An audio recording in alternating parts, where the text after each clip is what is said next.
श्री स्वामी समर्थ, जय जय स्वामी समर्थ. श्री स्वामी समर्थ, जय जय स्वामी समर्थ. श्री स्वामी समर्थ महाराजांच्या नामस्मरणाने आजच्या व्हिडिओला सुरुवात करूया. गुरुपौर्णिमा, सर्वजणच वाट बघत आहोत या गुरुपौर्णिमेची. महाराजांची छानशी छोटीशी घरगुती पण पंचोपचार सुंदर अशी पूजा करण्याची आपण सर्वजण वाट बघत आहोत. आणि गुरुपद घेणे हे तर आपल्या गुरुभक्तांचे म्हणजे स्वामी भक्तांचे खूप आवडीची एक गोष्ट आहे असं म्हटलात तरी चालेल. तर चला तुम्हाला थोडक्यात अगदी थोडक्यात मी पूजा कशी करायची दाखवते. आता आतली लाईट बंद केली आहे, थोडी लाईट लावावी म्हणून, पण बहुतेक आतल्या लाईटचा उजेड चांगला दिसत होता. असू दे. सगळ्यात आधी आपण सुरुवात दिवा लावून करूया, कारण कुठल्याही गोष्टीची सुरुवात ही अग्नीपासून करायची असती. म्हणजे देवपूजेची सुरुवात, शुभ कार्याची सुरुवात बघा नेहमी समई लावूनच करतात. तर आपण पण इथं समई लावून घेतलेली आहे. तेलाची समई इथं लावलेली आहे, तिळाच्या तेलाची. त्यानंतर एक असं तामण घ्यायचं आहे स्वच्छ, आणि त्यामध्ये अक्षता ठेवून घ्यायच्या आहेत. मधोमध अक्षता ठेवून घ्यायच्या आहेत. थांबा दाखवते. त्यामध्ये आपल्याला आपल्या महाराजांची मूर्ती ठेवून घ्यायची आहे.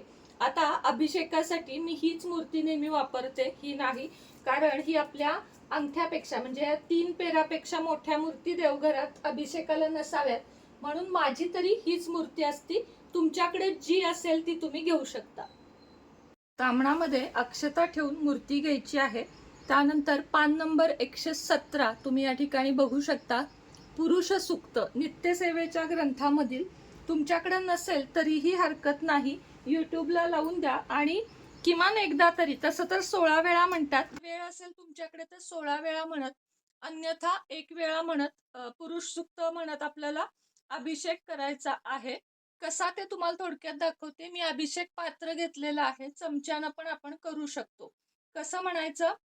हरी ओम सहस्रशीर्षा पुरुषः सहस्राक्षः सहस्रपात स भूमिं विश्वतो वृत्वात्यतिषष्ठाण्ड षष्ठाण्ड गूलम पुरुष एवदं सर्वं यद्भूत भूतं यच्च भव्यं उतामृत व्यत्सेशानो यवन्तेनाति रोहति एतावान्नस्य महिमातोर्जाश्च पुरुषः पादोस्य विश्वभूतानि त्रिपादस्यामृतं दिवी. असं म्हणत पूर्ण हे पुरुष सूक्त म्हणायचं आहे, फलश्रुती सहित. फलश्रुती म्हणणं सुद्धा गरजेचं आहे.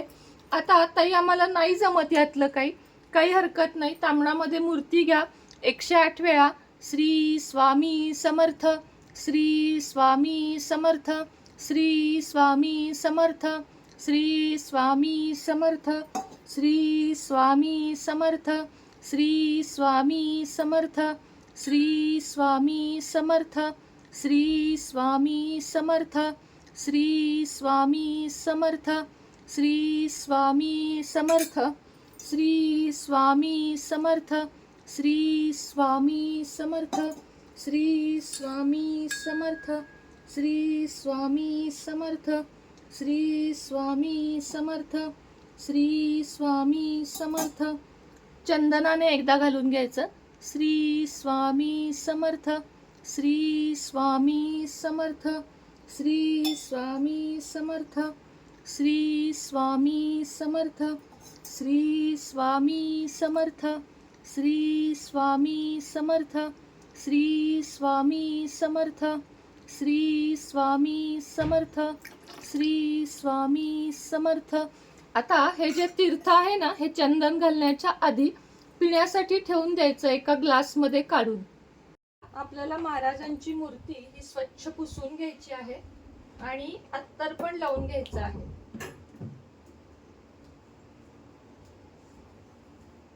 श्री स्वामी समर्थ, श्री स्वामी समर्थ, श्री स्वामी समर्थ. आता ही मूर्ती जी आहे ना, ती आदल्या दिवशी महाराजांची आपण छान असं पितांबरी, पंचामृत, तुम्ही जे काही वापरता, मी पितांबरीच वापरते, तर त्यानं आपल्याला ही मूर्ती स्वच्छ उजळवून घ्यायची आहे आणि मग त्याच्यावर अभिषेक करायचा. म्हणजे जे काही आपण म्हणतो ना, पितांबरीमध्ये केमिकल वगैरे असतं, जे काही असतं, ती केमिकल प्रक्रिया निघून जाण्यासाठी नेहमी पंचामृताने अभिषेक करायचा असतो. आता महाराजांची मूर्ती स्वच्छ पुसून घेतलेली आहे.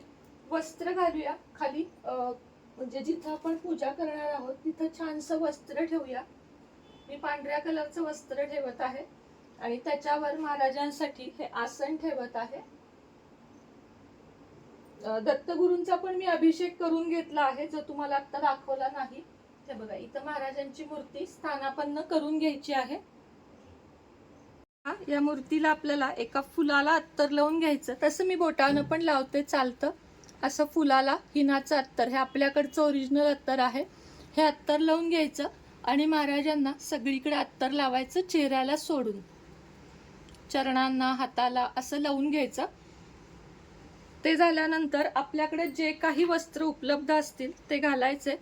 आता मी महाराजांना फक्त वस्त्र घालतेय, वरचा फेटा नाही घालते. गंध वगैरे लावायचा आहे, त्यामुळं गंध लावून घ्यायचं. हे बघा, हेही आपल्याकडचंच आहे, केशर हिना गंध. इतका सुंदर सुगंध आहे याचा आणि लागलं पण किती छान जातं बघा. हे बघा, मी असं सिंपलच लावत असते नेहमी. बाकी तुम्हाला जो काही शृंगार करावासा वाटेल तो करून घ्या. माझं इतकंच आणि एवढंच असतं. आणि फूल म्हणजे ताज्या फुलांना मला जास्त महत्त्व द्यावंसं वाटतं. श्री स्वामी समर्थ. पिवळा झेंडू पण महाराजांना खूप आवडतो. आता आज माझ्याकडे चाफ्याचं फूल नाहीये, नाहीतर मी आणत असते. गेले की मी चाफ्याची 2-3 दिवस पुरतील एवढी फुलं तरी घेऊन येत असते. आत्ता जे आहे आपण ते महाराजांना अतिशय प्रेमानं अर्पण करूया. म्हणजे नेहमीच बघा, आपल्याकडे जे आहे ना ते अत्यंत भावानं अर्पण करायचं. जे काही आहे ते, की माझ्याकडे हेच नाहीये तेच नाहीये असं अडून नाही बसायचं. श्री स्वामी समर्थ. जय जय स्वामी समर्थ. आता ही झाली पूजा. यानंतर दत्त महाराजांची पण आपण पूजा करून घेऊया, कारण दत्त महाराजांचा पण या दिवशी आपल्याला गुरुपौर्णिमा म्हणूनच साजरी करायचं आहे. तर मी इथं ठेवत आहे दत्त महाराजांची मूर्ती. त्यांना पण मी अत्तर वगैरे लावून घेतलंय आणि इथं पुष्प अर्पण करतेय. दिव्याची पण पूजा मी या ठिकाणी करून घेतलेली आहे.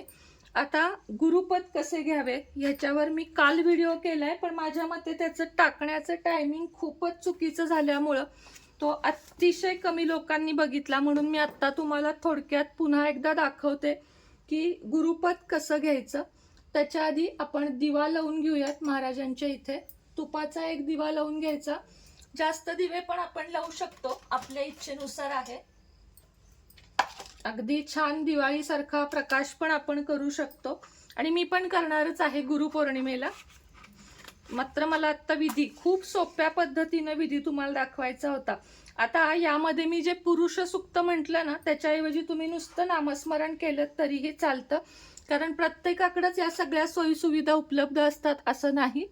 महाराजांना छान असं ओवाळून घेऊयात आणि कापूर आरती पण करूया. उदबत्ती पण लावून घेऊया. उदबत्ती, धूप जे काही असेल ते.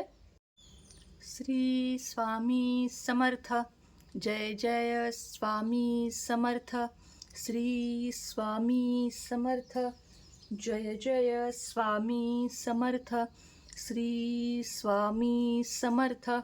जय जय स्वामी समर्थ. झाल्यानंतर हातामध्ये खडीसाखर, नारळ आणि गुलाबाचं फूल अशा पद्धतीनं घ्यायचं आणि आपल्याला महाराजांच्या चरणापाशी ठेवण्याच्या आधी किंवा मंदिरात गेल्यानंतर एक मंत्र म्हणायचा. तो इथं पुन्हा एकदा दाखवते मी, म्हणून पण दाखवते आणि लिहून पण देते. अकाल मृत्यू हरणम सर्व व्याधी निवारणम श्री स्वामी समर्थ महाराजाय नमः. पादोदकम तीर्थ जठरे धारयाम्यहम शिरसाम धारयाम्यहम. हे म्हणून आपल्याला महाराजांच्या इथे हा नारळ, खडीसाखर आणि फूल हे ठेवून घ्यायचं आहे. दुसऱ्या दिवशी हे नैवेद्यामध्ये गोडाच्या ठिकाणी वापरायचं आहे.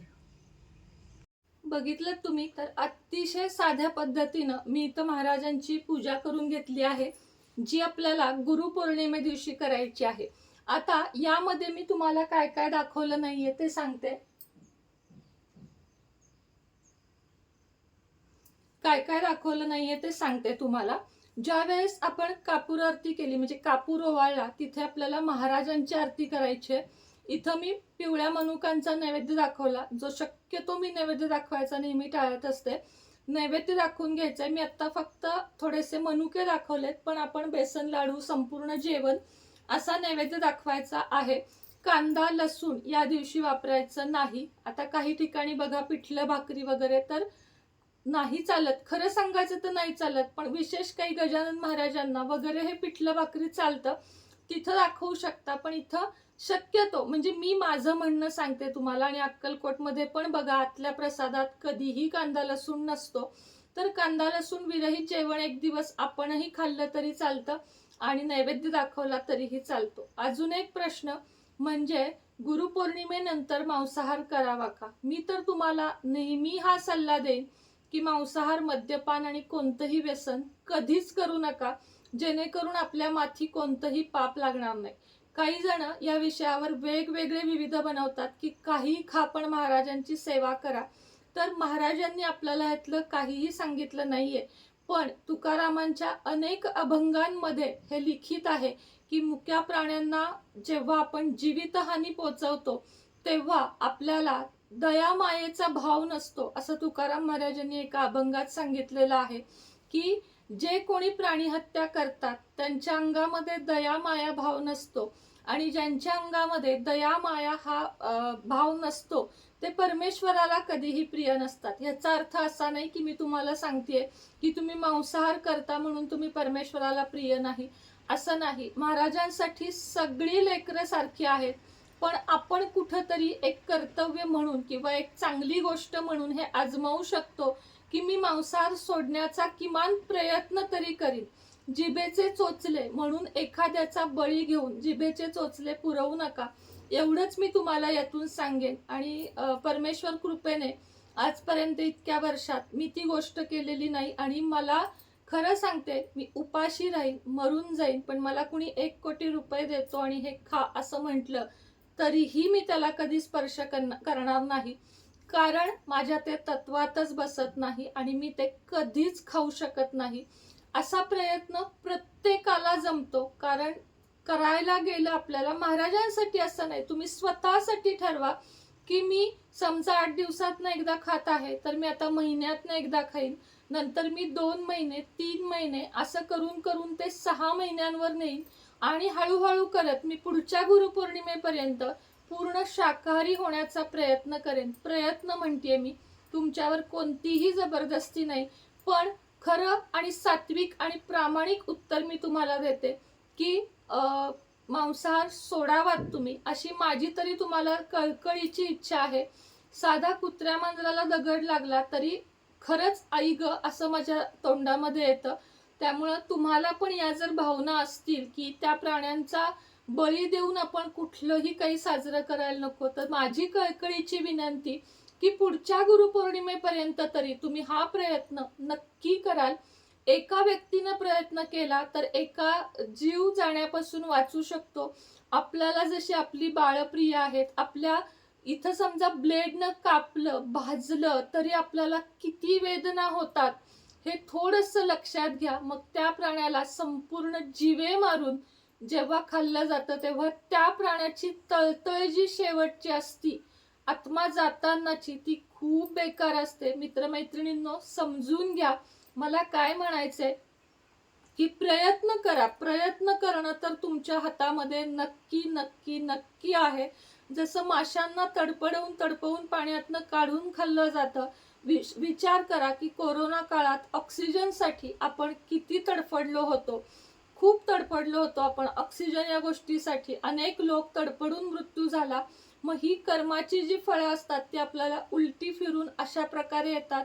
आणि म्हणूनच प्रयत्न करा होता होईल तेवढं. तरी पण सांगते, जास्तीचं काही बोलले असेल तर मनापासून तुमची माफी मागते, पण प्रयत्न करा. अशा व्हिडिओजला कधीही काय म्हणतात दुजोरा देऊ नका की हो मांसाहार करून सेवा केली जाते. कुठल्याच देवाची चालत नाही. मी खरं सांगते, कुठल्याच देवाची चालत नाही. पण तुम्ही कमी करण्याचा प्रयत्न करा. तर गुरुपौर्णिमेचा हा व्हिडिओ तुम्हाला आवडला असेल तर लाईक, शेअर, सबस्क्राईब करा. पुन्हा भेटेन नवीन व्हिडिओ सोबत, नवीन विषयासोबत. तोपर्यंत तुम्हा सगळ्यांना श्री स्वामी समर्थ.